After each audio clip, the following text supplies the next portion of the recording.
Today we're going to talk about your relationship with what I'm going to call deep wisdom. So deep wisdom is a term that I use to refer to something like what you could call these deep, simple, oftentimes paradoxical truths. For example, a deep wisdom might be, as above, so below, as within, so without. Another paradoxical deep wisdom might be, so long as you need something from your relationship, you won't have it until you no longer need it from your partner. And then it will be easily given to you. So the challenge with deep wisdoms is that they sound like platitudes, they sound like just pithy aphorisms, or they sound obvious, or they are the kind of things that it's easy to say, yes, I believe that, and yet not have your life deeply reflected in any way, shape, or form. That's the challenge with deep wisdoms, is that they don't have any power in your life until you have actually discovered them through whatever it takes for you to embody what it means. So, deep wisdoms have incredible power when you do actually discover their power for yourself in your own life, in your own experience. And part of that process can be seeing them at play in someone else's life or stories. That can be a part of the process. But there's a certain courage required to engage with these things and to understand them.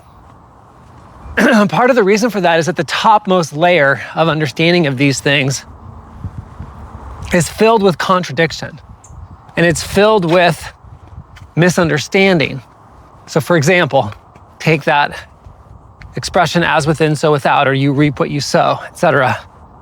One of the top level challenges of understanding or appreciating that is that it seems to represent sort of like a divine form of blame or divine justice, or somehow put someone in the position of being at fault for things that have happened to you that you didn't control.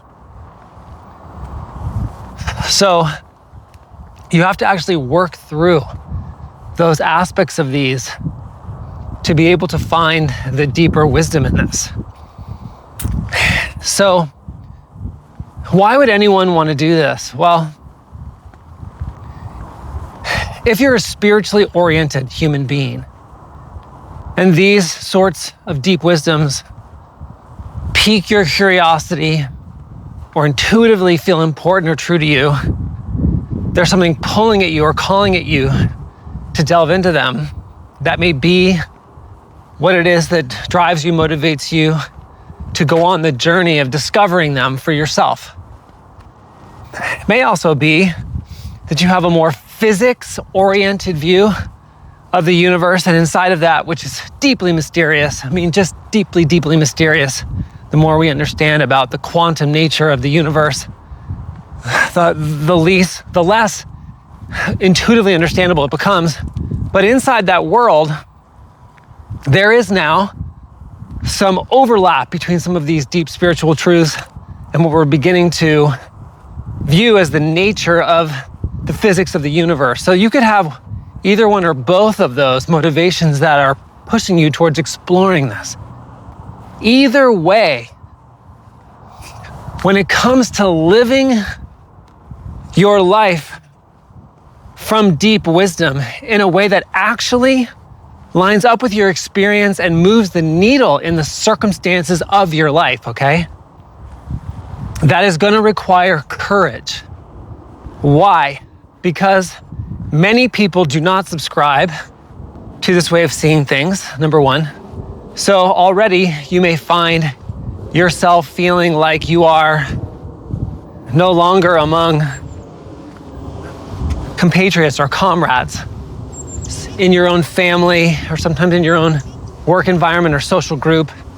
It may not be something that you can speak about effectively or productively in certain groups of people. So that is a challenge. Also, it will drive up. It does drive up lots of emotional challenges, oftentimes fear. The fear of what will happen if you make a big change in the way that you say yes in life and the way you say no in life, and where you look for resolving challenges, whether you're looking at things logically from a mechanistic point of view or solely from that point of view, or whether you're looking within at yourself as somehow the generator of everything in your life. So these investigations, inquiries, explorations that require you to actually change the way you act and the way you think to discover the truth of these deep wisdoms for yourself, or the lack thereof, require a lot of courage. If you feel called towards deep wisdom, then there's nothing to it but then to double down on whichever or whatever frame of reference calls you to this inquiry. If it's your spiritual orientation in life, then ultimately it's about doubling down on your partnership with the universe, with God. If you have a more physics-oriented mindset, it's likely going to be doubling down on your courage to really discover how far down the rabbit hole these things go. And I invite you to find that courage.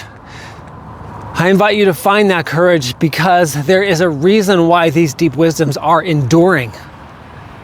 Why teachers and masters over the years in very different traditions, different parts of the world, who have never spoken with each other, have never read about each other, have spoken these same wisdoms in different languages, in different cultures, in different epochs. There's a reason that that phenomenon exists.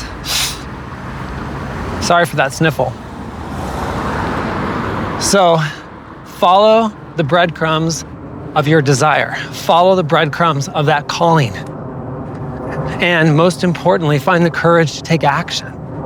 Whether that action is saying no to something you would normally say yes to, or saying yes to something you would normally say no to, or getting yourself involved in some sort of group or practice that can support you in exploring and discovering these things, whether that's psychological in nature or spiritual group or a coaching setup. But it's not an accident that they are attractive to you. You're attracted to them. And every one of those things has a truth that, when discovered, will forever change the quality and the content of your everyday experience and your everyday life. So thank you for being someone who hears that call, and appreciate those of you who generate the courage to actually explore for yourself all the different levels and layers of these deep wisdoms. Have a great day. Thank you for watching.